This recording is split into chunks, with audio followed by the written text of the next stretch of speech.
give me money. I don't bother anybody. I just have like sign, you know, you got spare change, whatever. I'm trying to get around my head, and you know, I don't, we all want to work against homelessness, but I don't think very many of us want it in our neighborhood, and that's a hard and ugly truth, but it's true. Le processus, c'est vraiment compliqué parce qu'il y a beaucoup de facteurs qu'on regarde. Alors, je pense qu'il n'y a jamais une location parfaite pour un projet comme ça. When I moved back to Canada in '93, I was in a one-bedroom apartment that was $600 a month, and I was working full-time. If we don't address where the homelessness is starting, then all you're doing is a little bandage. So, and if I can, I appreciate what you're saying, and I don't disagree with you.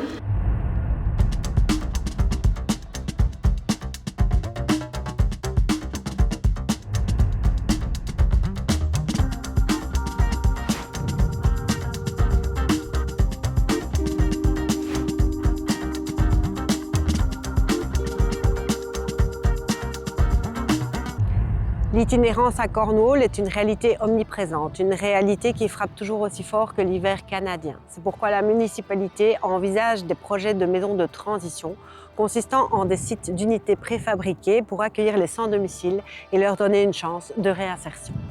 Les discussions quant au lieu à choisir pour ce projet de maison de transition étaient supposées revenir à la table du conseil municipal le 30 avril prochain. Elles ont été reportées, font maintenant l'objet d'une discussion au niveau provincial quant au financement du projet. En attendant, les citoyens expriment à la fois inquiétude et empathie dans un contexte économique de plus en plus difficile. I want to live where friends are. I want to live in communities that are going to accept me. I want to live where I can feel comfortable. I don't want to be housed out in the boondocks. You had made a statement earlier that you can't pick your neighbors. And to a degree, I agree. But I chose, and my family chose, to move to Riverdale for a reason. Don't disregard that idea or fact that we moved to a certain area of town for a reason because we thought it was safe.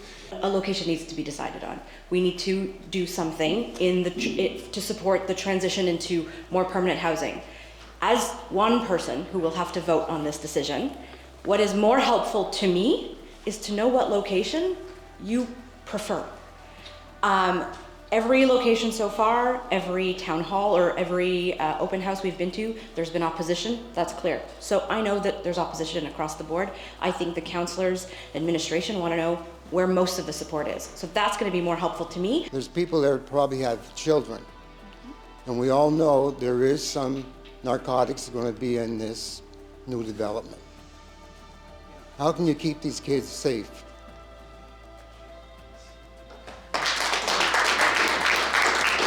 After I broke my back, I got hooked on painkiller pills.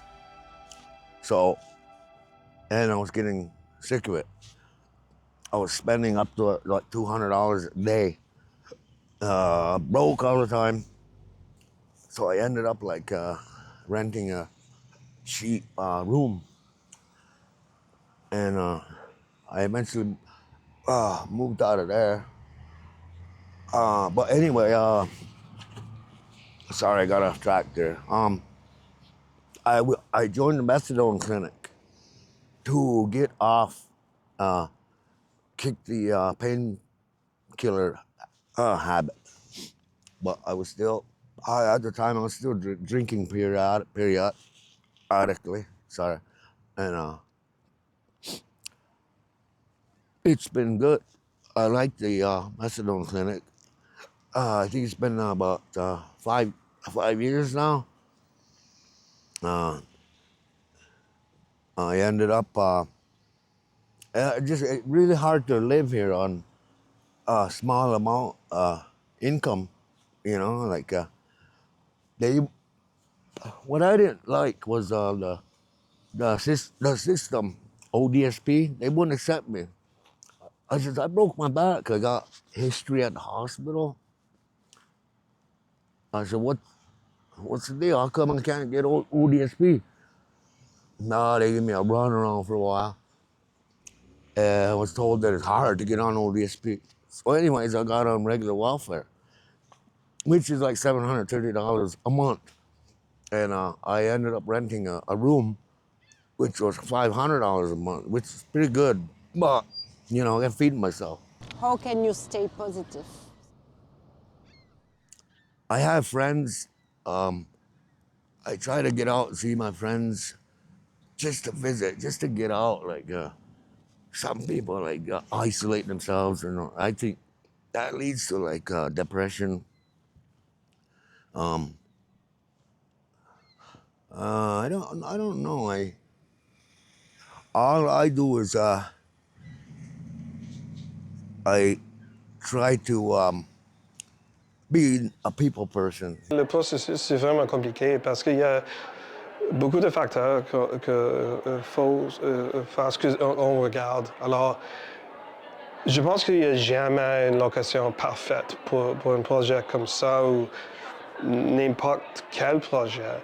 Même quand on a bâti le meuble, notre logement à le coin de 9e puis Cornwall, il y avait de l'opposition pour ce projet-là, mais c'est des appartements.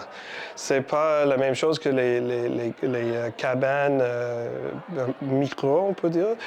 Puis c'est vrai que ça arrive un jour qu'on fasse que le conseil municipal détermine une location puis fait une décision pour la location pour ce projet.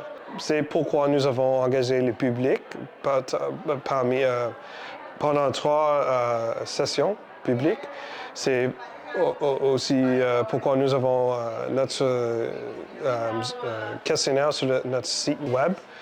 Puis, on veut de feedback, on veut de réponses du public pour déterminer la meilleure location pour ce projet. Mais c'est pas un défi qui est vraiment facile à déterminer. C'est vraiment un défi pour la municipalité, pour des conseils municipaux. Puis c'est pas un défi qui est uniquement à Cornwall. C'est dans toutes les municipalités. Il y a plusieurs municipalités qui ont des cabines micro comme ça, comme Kingston, Brockville, puis London. On regarde des autres solutions. Aujourd'hui, les gens ne peuvent pas dormir quand on voit le centre de chauffage. Mais ils peuvent, mais il n'y a pas des cotes, il n'y a pas des lits présents. Peut-être dans le futur, ça serait présent. Mais on travaille toujours à améliorer les services que nous avons pour les personnes sans-abri. Mais pour Cornwall, comme vous avez entendu ce soir, c'était présent dans la ville, mais c'était différent. Il y a des personnes qui habitent avec la famille, qui restent avec la famille, des amis, ou couchsurf, comme on dit. Mais aujourd'hui, quand nous avons voir quelques années passées maintenant, il y a des personnes qui sont dehors dans les tentes. On regarde assurer les accès aux services comme ça, la santé mentale, des services pour les addictions, des autres services pour la santé. Puis tout ce que les gens ont besoin, on regarde comment on peut former des partenariats avec des autres organisations qui sont les proviseurs de ce service-là. Assumption that everyone who's homeless is suffering from addiction or mental health is not accurate.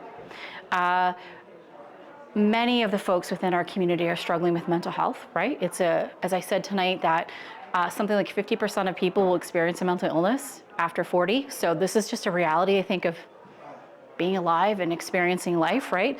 So to assume that there's something different happening within this population, I think is a bit of a myth. In terms of addiction, yes, there are folks who would be in encampments and struggling with addiction, but we also know there are people who are in our community struggling with addiction. So again, it's reflective of what we see in the population. I don't bother anybody. I just have like a sign, you know, spare change, whatever. How do you spend your days? Of course, I get up in the morning. I get up early every day, like 6 o'clock, eat my breakfast. Then I go back to sleep for probably like till maybe 10 o'clock. And then I come here. I ride my bicycle. Like I said, I have no, excuse me a minute. Hey, how? No drugs. No, I don't. See, the owner is a native. Okay. Native from the reserve. I kind of know him, you know. Yeah. See, 20 bucks. Yeah. I hope it will be better even, but... Yeah, you know. And what kind of message would you like to give about, you know, some people are afraid, you know, of people like you. I mean, what kind of message would you like to make?